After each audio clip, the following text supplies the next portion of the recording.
ନାଚ ସବୁଠି ହଉଛି ଗୋଟେ ପାଲା ହେଲେ କିଏ ଯାଉଛି କି ଗୋଟେ ଭାଗବତ ସପ୍ତାହ ଯଦି ହଉଛି କୋଉଠି ପ୍ରବଚନ ହଉଛି କେତେ ଲୋକ ଗୋଟେ ଲଙ୍ଗଳା ନାଚ ହଉଛନ୍ତି ହଜାର ହଜାର ଲୋକ କାହିଁକି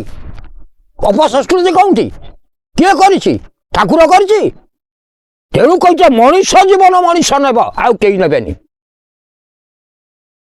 ଏ ମଣିଷ ଜୀବନକୁ ମଣିଷ ନେଉଛି ଆଉ କେହି ନେଉନାହାନ୍ତି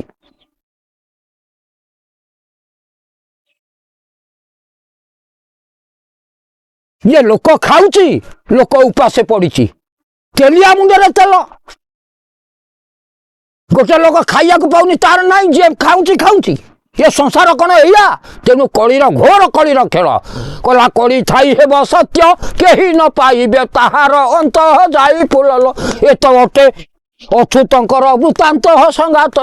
किए लिखी महापुरुष लिखिं एटा कौन मिथ्या जी माड़िका को मिथ्या कहे से केबे बंची पारिबे नहीं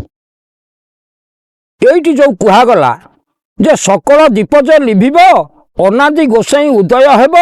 भद्रक इटुआ जे ग्राम अनादि गोसाई छंती जे जान उदय हेबे सही बेले सिरिपा बांधिबे मुंडे कहा मुंडे बांधिबे ना दिल्ली रे लागिब गोल देश जे होइब से हुलस्थुल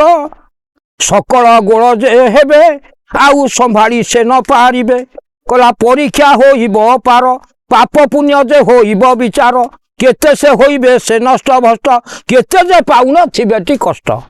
कला सबु संप्रदाय मान जे हु भाग भाग होई जीवटी से हु अबिका देखंतु आज्ञा जो संप्रदाय को जातु सबु अलगा अलगा सी कहले मु बड़ ये कहले मु बड़ ए बापा ताले सान किए हब समते तो कहे आम बड़ ताले सान ही रही किए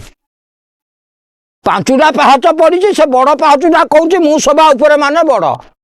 ए तू तले अच्छु तेते किए कह ना सबुठ तल पाहाचटी बड़ कहीं ना समस्ते पाद देले आग तल पाहाचरे पाद दे उठती किए हठात उठिला कि उपरे पाहाच को जी तल पाहाचरे सकल पाद पड़े से तल पाहाचटी हूँ बड़ तेणु नीच हवा चेष्टा कर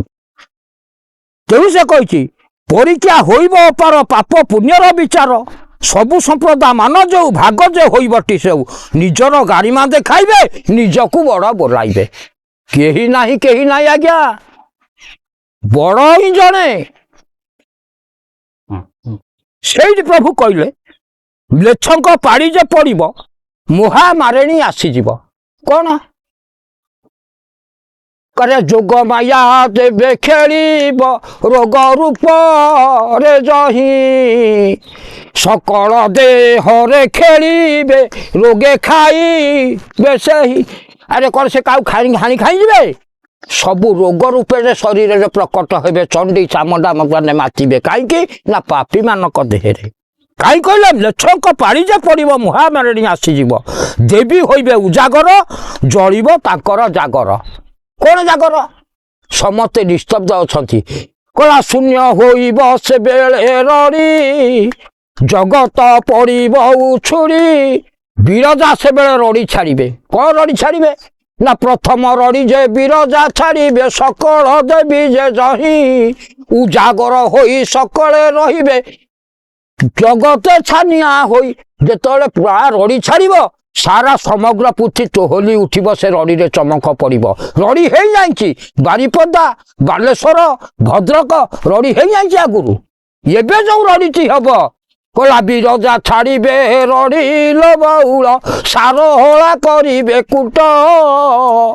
सेही रड़ी रे जे जगत होइबे से चमट कहीं ना सब चमकी पड़िबे कलिजा थरी जीव लोकंकर कला द्वितीय रड़ी जे बिरजा मारिबे निठाई मारिबे सही उत्तर मुखा जे बिरजा होइबे लागिब से समलाई समलाई को मुहर आगे गोटे थाली लगी से थाली खोल समलाई हूँ समर्थन भक्त को कोले धरवे से भक्त को भारी भल पाती से जेते भक्त समस्त कोले धरी से भारी भल पाइबे से समय आउ कौन हम ना अष्टदेवी माने उजागर हेबे कहीं ना जो देवी माने उजागर हेबे निज निजर भक्त को से रखिबे नहीं ते को छाड़देबे तेणु प्रभु कहते ଯାହାକୁ ଯେତେ ଭକ୍ତ ଦିଆହେଇଛି, ମଙ୍ଗଳାଙ୍କୁ ଦିଆହେଇଛି ଆରେ ତୁ ଇଏ 5,000 ଭକ୍ତ ରଖିବୁ, ବିମଳାଙ୍କୁ ଦିଆହେଇଛି ଇଏ 8,000 ଭକ୍ତ ତୁ ରଖିବୁ, ସାରଳାଙ୍କୁ ଦିଆହେଇଛି ଇଏ 7,000 ତୁ ରଖିବୁ, ପଦ୍ମ ଭକ୍ତ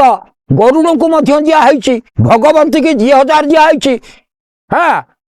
ଚର୍ଚ୍ଚିକାକୁ ପ୍ରତ୍ୟେକ ମଣ୍ଡଳରେ ମା ମାନଙ୍କୁ ଯେଉଁ ଭକ୍ତକୁ ପରୀକ୍ଷା କରି ଭଗବାନ ଦେଇଛନ୍ତି ଶେଷ ବେଳେ ଭକ୍ତକୁ ତୁ ମୋତେ ଦେବୁ। ଆଉ ଯଦି ତାଙ୍କର କିଛି ଅସୁବିଧା ହେଲା ସେ କଥା ତୁ ବୁଝିବୁ।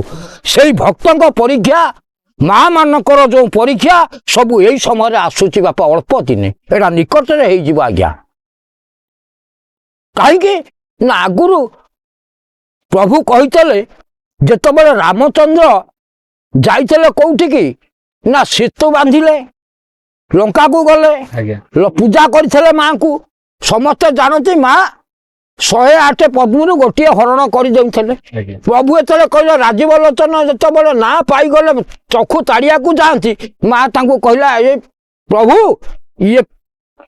ପଦ୍ମଟା ମୁଁ ହରଣ କରି ତମକୁ ପରୀକ୍ଷା କରୁଥିଲି। ତେଣୁ ପ୍ରଭୁ ଉତ୍ତୀର୍ଣ୍ଣ ହେଲେ, ସେଇଠି ମାଗିଥିଲେ, କହିଲେ ମୁଁ ତ ବର ଦେଲି ଆପଣ ଲଙ୍କାକୁ ଯିବେ ରାବଣକୁ ମାରିବେ, କିନ୍ତୁ ମୁଁ ବର ମାଗୁଛି ମୋତେ ଦିଅନ୍ତୁ ନା କ'ଣ ନା ସଦ୍ୟ ରକ୍ତ ମାଂସ। ନାଇଁ ଇଏ ସମୟରେ କୋଉଠି ଦେବି, ଥିବେ ଯାଇ କେହି ତାଙ୍କୁ ଚିହ୍ନି ପାରିବେ, ବିଭିନ୍ନ ରୂପରେ ଆସିବେ, କିଏ ଚିହ୍ନି ତାଙ୍କୁ ନ ପାରିବେ, ତାହାଙ୍କ ଖପରେ ଯିବେ। ବେଳ ଯେ ନିକଟ ହୋଇବ ସେବେଳେ ସାବଧାନ ଥିବ। ତେଣୁ ପ୍ରଭୁ କହିଛନ୍ତି ଯାହା କର କିନ୍ତୁ ନାମଟି ଟିକେ ଧରିଥାଅ। ଆଜିକାଲି ମା ମାନଙ୍କୁ ଦେଖୁଛନ୍ତି ଯାହା ଅବସ୍ଥା, ଆଉ ତ କେହି କାହାକୁ କହିବେ ନାହିଁ। କହିଲା ନାରୀର ମୁଣ୍ଡରେ ଓଢ଼ଣୀ ନଥିବ, ମସ୍ତକେ ନଥିବ ସିନ୍ଦୁର, କଜଳ ନଥିବ ଚକ୍ଷୁରେ ତାର, ବୁଲୁଥିବ ହୋଇ କାନି ପଉଁଜି ପଡ଼ିଥିବ ନା ଭୂମିରେ ପଡ଼ିଥିବ, କାନି ଘୁଷୁରୁଥିବ ତଳେ, ଆଉ ମୁଣ୍ଡରେ ଓଢ଼ଣୀ ନାହିଁ, ମୁଣ୍ଡରେ ସିନ୍ଦୁର ନାହିଁ, ନା କଜଳ ଆଖିରେ ନାହିଁ। କାହିଁକି ନା ନାରୀ ହୋଇବେ ହତଲକ୍ଷ୍ମୀ। କ'ଣ ହତଲକ୍ଷ୍ମୀ ନା ଐକ୍ଷା ପୁରା କଳି, କହିପାରିବେନି, ଘରେ ଘରେ ସବୁ ଚଣ୍ଡୀଜେ ମାତିବେ, ନ କହିବେ କେହି କାହାକୁ। ଯିଏ ଯେ କହିବ ସତ୍ୟ କଥା ପାହାର କହିବ ତାହାକୁ, ଯିଏ ସତ୍ୟ କହିବ ତା ପାହାର ଖାଇବ। କହିବ କାହିଁ ଆଜ୍ଞା, କିଛି କହିବାର ନାହିଁ। ଦେଖନ୍ତୁ ଆପଣ ଗ୍ରାମେ ଦେଖନ୍ତୁ, ଗୃହରେ ଦେଖନ୍ତୁ, ଦେଶରେ ଦେଖନ୍ତୁ। ତେଣୁକା ନାରୀ ଜାଗରଣ ଯେବେ ହୋଇବ, ଐକ୍ଷା ନାରୀ ଜାଗରଣ ଚାଲିଛି, ଆଉ ଏକ ନାରୀ ବାସିବ, ବସିବ ସେହି ଜାଣ, ଧରା ଯେ ପଡ଼ିବ କଟକେ ସେହି ବେଳରେ ପୁର। ଗୋଟିଏ ନାରୀ କଟକରେ ଧରା ପଡ଼ିବ, ଯେଉଁ ନାରୀଟି ଧରା ପଡ଼ିବ ଖେଳ ସେଇଠୁ ଲାଗିବ।